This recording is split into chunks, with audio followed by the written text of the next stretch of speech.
Welcome,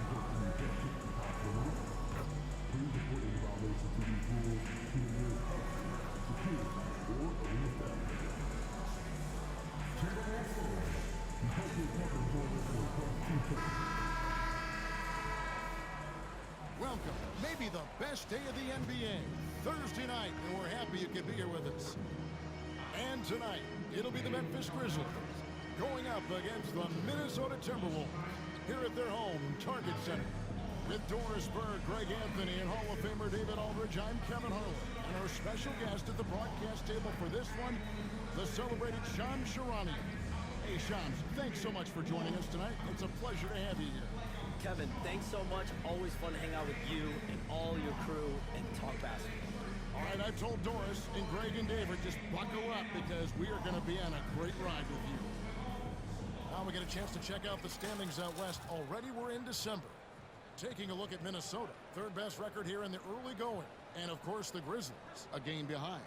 And for the Grizzlies, they've done a good job staying relevant this season. I mean, I was concerned they'd suffer a drop-off, but give them credit, they've hung it here in this playoff race.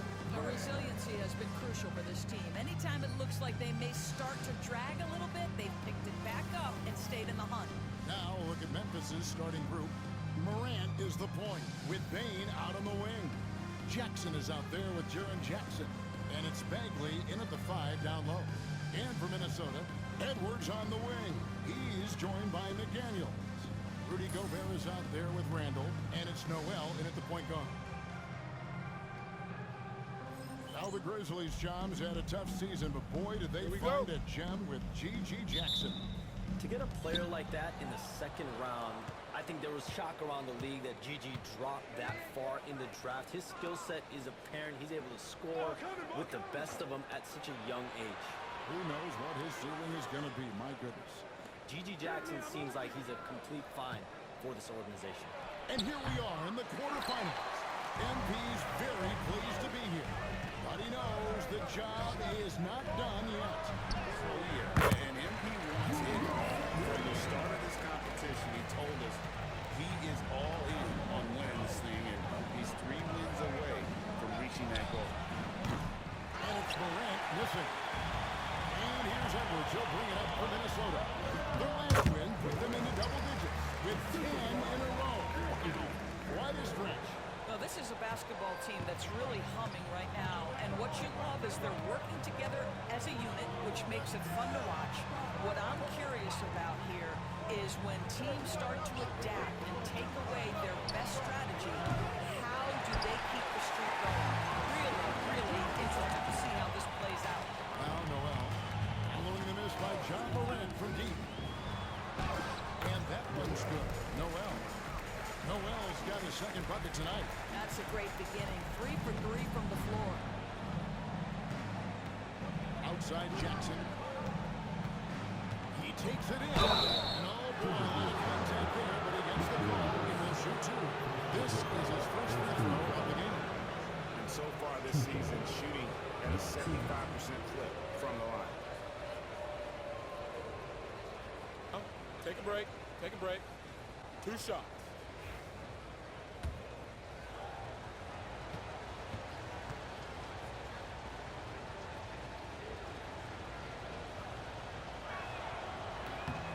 That's good from Jackson.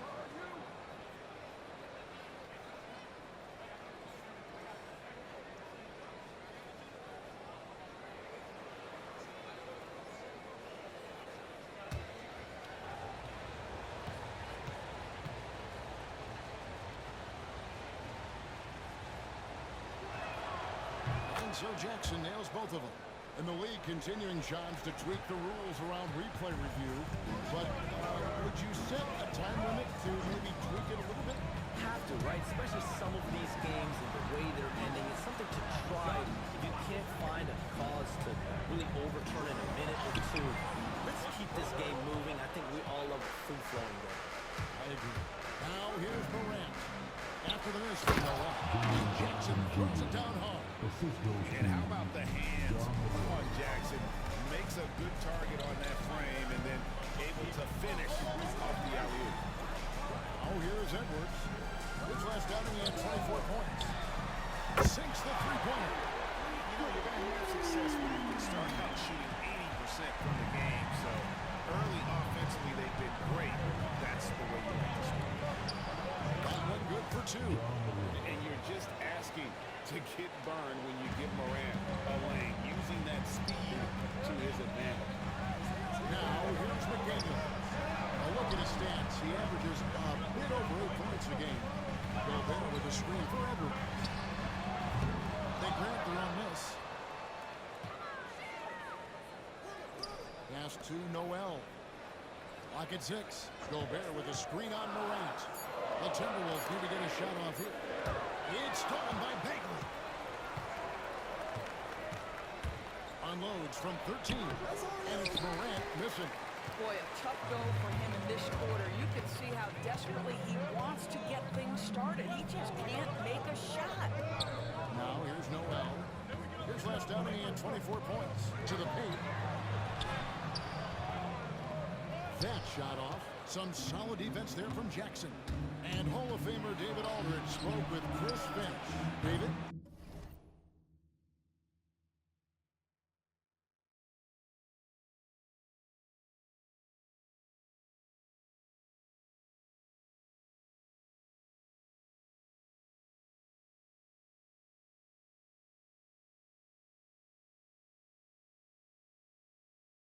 Of course, John Morant's name first and foremost, so I asked him about the strategy. He said try to plug every defensive hole we see.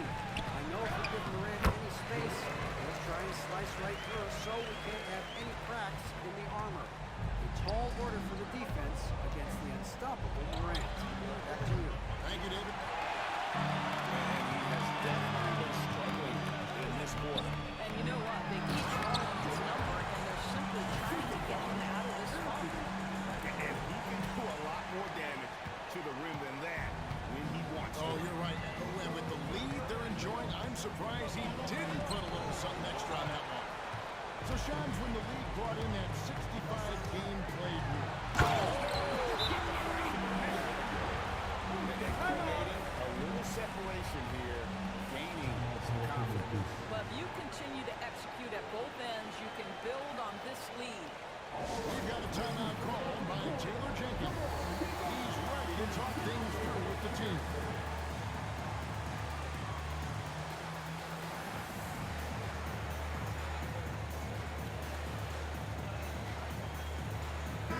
And a look at the recent power rankings. Some interesting stories here in the early part of December. You look at the Grizzlies. They couldn't hold their position this week, but remain in the top 10. You know, right now for the Timberwolves, they made their presence felt right from the opening tip, taking matters into their own hands. And leave it up to Morant to put on a show. What a spectacular dunk. Randall with a screen for Noel. That one is good. He's only missed one shot of his 6 taken on the floor. Boy, has he put his foot on the pedal here this quarter. He's doing a terrific job in terms of leading their offense. That's to Jackson. Morant against Noel. And Morant gets it to go on the assist by Jackson. Morant's got 6. Morant using that quickness to his advantage. That time he gets that one to fall. Randall a screen on Morant. Into the lane. And Randall throws it down. How good a playmaker are we watching? Always leading, always trying to create for others. The Grizzlies trail by 9. Got a piece of it. And stolen by Noel. Drops in the breakaway lane. He's got 12. Well, they're leading in large part because of the work he's put in this quarter. This is nicely done. Bain passes to Morant. Memphis moving that ball around. And Morant throws it down. And he can get to the rim with the best of them. Morant always finds a way. Randall kicks to McDaniel. His shots, no one is keyed on the league like you. Is there an under-the-radar trend that you're seeing around the NBA, or the next thing that you're anticipating may happen with the way the league will sway one way or the other? Talk talking to executives around the league, it's clear that length has been very important, but having players that do multiple things and are versatile, that is of the utmost importance right now. We saw what happened with the Celtics winning a championship this year. I think that certainly is going to have an impact on how teams are going to build moving forward. Like the Celtics, you want to have players, 3 to 5 players that are playing heavy minutes for you, that are doing everything out there on the floor, not just one particular play.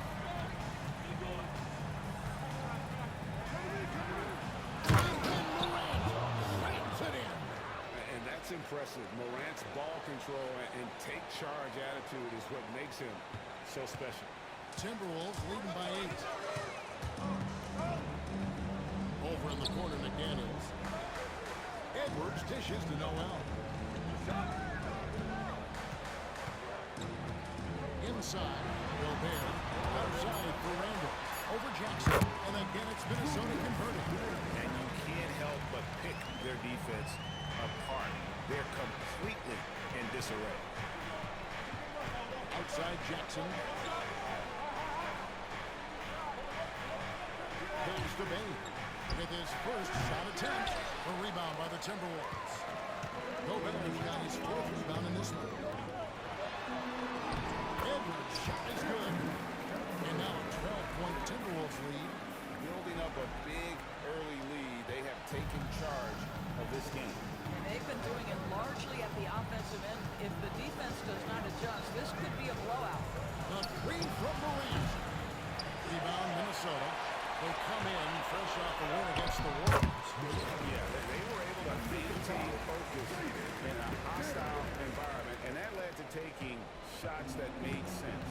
Well, I'm sure they're still enjoying that one. You love going into a tough building, tough place to play, and shooting the lights out. Nothing like silencing the crowd. Jackson misses. Well, we didn't see the same kind of control we're used to seeing from him. This guy is usually a tremendous finisher. Edwards, no good. The Grizzlies trail by 14. Here's Morant. And city struck by Morant. How about the authority from Morant? The way he was running, you knew he was aiming to shatter the rim. We have all these great foreign players.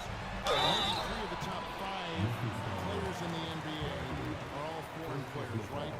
And so much was made of Anthony Edwards. Here's a 22-year-old American player who has maybe the charisma, the game, the everything you could package. It could be our next great player. Is there ever talk around the league about why are European players being so dominant? Where are the great young American players to compete against this great influx of international players? The grassroots programs, you have to look at what happens abroad and in the States. You have to give a lot of credit to the way that they develop players over in Europe. In any of those regions, they do a great job. And those players are hungry, they're driven, they're passionate. They're trying to get here to the States and play basketball at the highest level in the NBA. And you see at the amateur level, there can be a lot of fluidity, there can be a lot of flux. And players are given so much so soon in America. So to be able to have that chip on their shoulder, to have the passion, and to exude the confidence that Anthony Edwards has, the younger generation of players definitely have someone that Anthony Edwards to look up to. What assertive play by Luke Kennard in the painted area doing work. Kennard against Noel. The shot's good. Noel's got 22 points. This is as good as it gets for a first quarter in terms of shooting the basketball. Pass to Wells to the inside. Here's Kennard. The rebound by Edwards. And on the glass so far, it hadn't even been close. Now here's Noel. He's tightly guarded. And there's the drive. Out to Conley. A 3-ball. And Noel gets it to go on the assist from Conley. 25 points in the game. You can see it. Once this guy gets his rhythm, he is so hard to slow down. What an excellent night for him and his team. Pass to Kennard. 13 feet away. And he drops that one in. Kennard's got his second basket of the game. Well, the mid-range game remains an important shot to have in your arsenal. Luke Kennard makes it look easy. Stolen by Jackson, and they blow the whistle for a foul. He was trying to disrupt the fast break opportunity. And look at how the hustle game has been going for the Timberwolves. They're controlling the pace of this game, pushing the ball up court and getting good looks in early offense.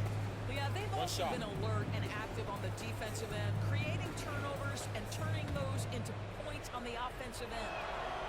You communicate so much with NBA GMs. You talk with owners. You talk with personnel people. You know, knowing what they do, what is an overlooked part of how they operate their day-to-day jobs with these NBA teams?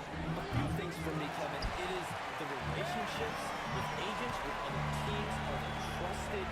Do they have the trust of others? That is of importance, certainly. How well connected are they within the organization? How are they building their own front offices in their own buildings?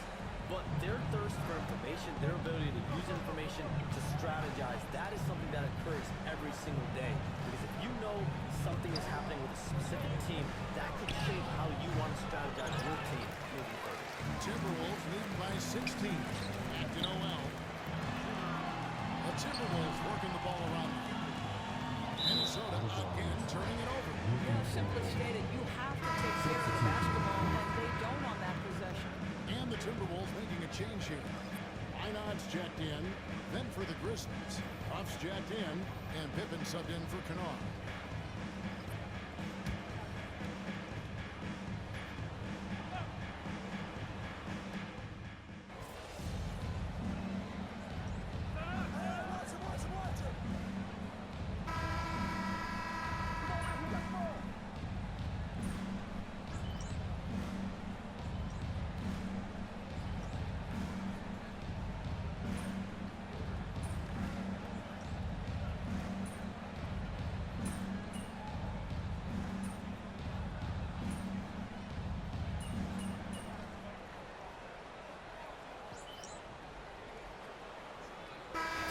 Substitution now for Minnesota.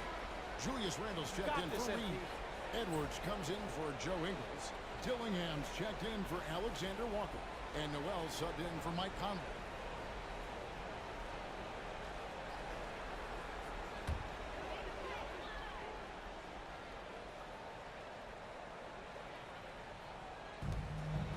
Long range from the inbound. And down it goes. The ball falls in for Noel. All night he has made an impact at the offensive end. Now he's trying to shut the door. They've got Edwards. Dillingham is out there with Noel. Then it's Randle. And it's Minot in at the foreshot. So that's the lineup for Minnesota. Hey, Shams, I know you're connected throughout the NBA into a lot of front offices, but have you ever thought about maybe shifting gears a little bit and working for a team? There is always intrigue into something like that, Kevin. But I've seen how tough the environment can be, and honestly, it is really much more fun to be talking to you on this side of the media world and the media equation of the NBA. But listen, there's always intrigue with the front office. And a lot of opportunity. You know you're up there. But thank you for your honesty in that. And a big lead for them on both the scoreboard and the backboard thus far. And that bucket adds to what has been a big difference in points in the paint between the two teams. Morant with a wide open look. Hits the three-point bomb. Morant's got 18 points. And you can see the confidence Morant possesses. He's fine testing his luck. With the quick pull-up, Jay. From deep. Minot. The assist totals, Kevin, just continue to grow. They're way ahead in that category. Ball movement has been flawless. Outside Jackson. Low block shot. And Morant gets it to go on the assist by Jackson. Jackson's got his third assist on the night. Now Noel. 32 points in the game.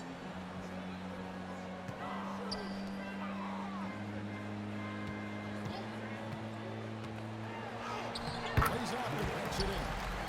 Noel's got 7 now in this quarter. And the lack of effort to fight over the screen there makes that an easy shot. You know, we see this all the time. You're basically, as a defender, hoping the man misses rather than putting in the work to get over screens. Morant against Noel. And it's Morant missing. Well, it was the Memphis Grizzlies in their last game, a loss to the Wizards. Well, I felt like they were never on the same page defensively in that one. Gave up way too many easy shots. You cannot allow your opponent to shoot that high a percentage. That is going to get you beat night after night. Jackson kicks to Wells. Hey, Shams, you're always on the pulse of those league-changing trades. We certainly saw some impactful ones last season.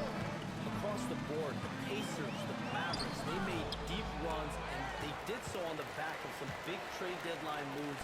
Those are transformations that excite all of us to witness. Even New York getting OG Anunoby at the trade deadline. This is a league that's built on capitalizing at the moment, striking when the iron is hot. We saw multiple teams do that this last season. Yeah, that trade deadline was phenomenal for those teams you mentioned. Really impactful. Here's Morant, and stolen by Dillingham. And now the Timberwolves on the break. It's rebounded by Memphis. This their first chance to take a look at the Timberwolves this season. Jackson finds Morant. Off target from three-point range. Let's give some credit to the defense for how they're guarding this guy right now because they're refusing to let him get comfortable. Stolen by Jackson. Pass to Morant. Trying to find Jackson. He's got it now. Takes the alley-oop pass and dunks it down. He pulls off the Houdini to make that catch and slam it through. Stupendous alley-oop. Noel passes to Edwards. Back to Noel. And the layup falls. Noel's got 36. Yeah, they're going to have a nice little run here. Shams, I am so sorry our time has run out. It has been great having you here with us. We appreciate your time so much, and I hope we do it again soon. Thanks, Kevin. Anytime. You know when I'm not on my phone, I'm here to talk to you and talk hoops with you anytime. Oh, I love it. Thank you so much again. KDB wasn't that terrific talking to Shams. He is as plugged into everything around the NBA as anyone you could hope to meet. A guy who's really in the know, and as somebody who prides themselves on doing research, boy, you have got to respect the legwork and the dedication he brings to the table. Out to Edwards. Gets it from downtown. Edwards got a pair of dribbles in the second half for the Timberwolves. This guy is constantly refining his game, and Anthony Edwards is dangerous from three. Down low to end the run. And the dunk by Jackson. I tell you, he's playing the game with pure excitement right now. He capped off that dunk with some serious hang time on the rim. 7-second difference, shot and game clock. Back to Noel. That's in. Coming off an assist from Randall. Randall's got his 6th assist on the night. And they're forcing the ball inside, and it's working like a charm.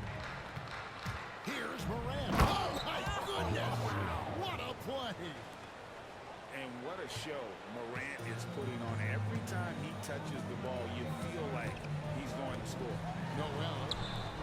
Pass to Dillingham. There's Noel. And the last shot before the buzzer is off. And so it's the Minnesota Timberwolves.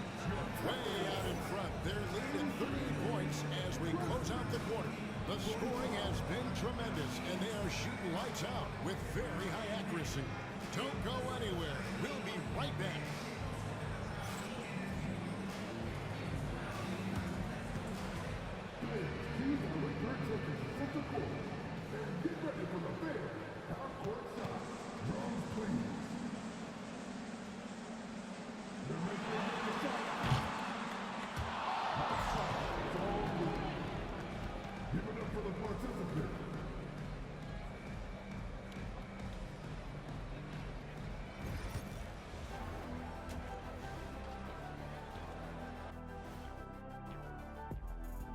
Hello and welcome. Before we take a look at the action from the first half, a brief overview of some upcoming games. And looking at the Kings matchup, on paper, these teams are pretty even. So what will be the determining factor there, Ernie? I'm not sure, but they gotta avoid mental errors. Shaq, you agree with Kenny? Not on most things, but this case, yeah, Maybe. yes. It took you too long. Now let's talk about that first half. What an impressive performance for the Timberwolves. The way they have owned the paint, not only will they win the game, they might not even sweat in the fourth quarter. Good news is we have great AC here in the studio, so we never have to sweat. So cool.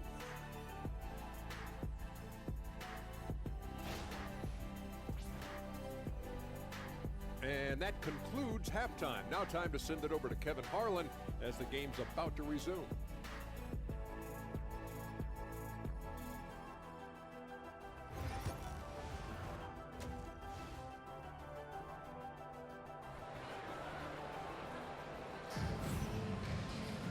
And as we dive into the second half, we'll find out if the next two quarters are any different from the first two. So far, it has been a runaway. It's been one outstanding game from Noel. Man, he's been running